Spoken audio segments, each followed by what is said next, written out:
Now, among the witnesses to this attack, a couple from this neighborhood were actually standing right in their front yard, right across the street from that synagogue. I spoke with Kim and Ken Harden just moments earlier. The two of you live right across the street. We do. From the synagogue here. You can see it from your front porch, from your window. You were here when this happened with a couple of your kids. Kim, tell me first, when did you first know something was wrong? I was just getting ready for the day, and I heard the gunfire. I heard what sounded like a semi-automatic weapon, and I hollered down to Ken. He thought it might be construction, but by the time I got downstairs and started to get my kids downstairs, there were already police officers on the scene, and they were starting to draw their guns, and so I got everybody down into the basement. So really, Ken, this was a quick response. Within minutes, officers were here with guns drawn. Within minutes. We heard 5 repetitive shots. I stepped out on my porch. I heard 3 additional shots. And within minutes, police started to arrive. Police started to park in front of our house. They were shielding themselves with their car. So we realized the situation was pretty serious. Kim, you had 2 kids here and a friend, Yes. one of your child's friends, in the home as this is playing out. What's going through your mind as you're thinking about protecting them? Yeah, obviously just to keep them safe. I locked our doors. I got them downstairs away from windows. It was a scary sound hearing that semi-automatic continue to happen. And at that point, I didn't know that it was at the synagogue across the street. I thought that might just be a random shooter on the street. So their safety was my first priority. And how were the kids responding to all of this as you're rushing them down into the basement? I think they were in unbelief, really. I mean, this is not a neighborhood where this sort of thing happens, but they listened. I think they understood the urgency of it.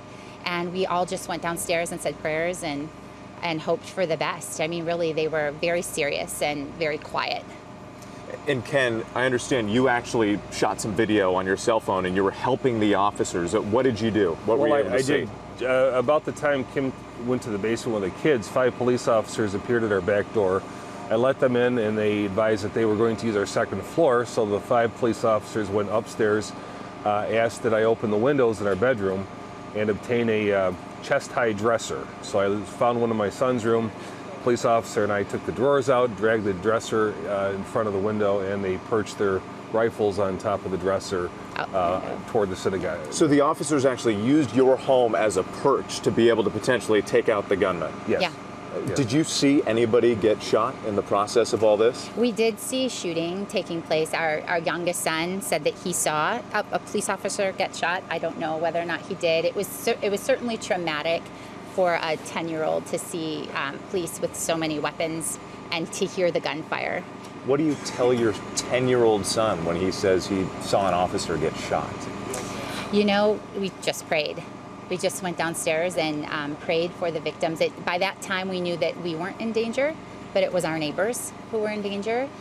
We have so many friends of so many faiths in this community. It's a very diverse, accepting community. He has so many Jewish friends, and I think that his concern was really for his friends at that time. How long, they say that the gunman was inside the building for 20 minutes. How long did that feel like for you? It must have felt like an eternity. It did. It felt like a couple of hours at least. I mean, it was just seemed non-ending, I think. Kate and Ken, one more question I just wanted to ask you quickly. How does this community respond to such a tragedy? Well, I think given that this is such an accepting, welcoming community, the fact that this could happen here means it could happen anywhere. Last night, the congregants had a prayer service outside the church, and I listened to the rabbi, and he advised that people remain positive and continue to love and to show that good overcomes evil. So I think they have a very positive, admirable approach to this. Absolutely, a strong message. Yeah.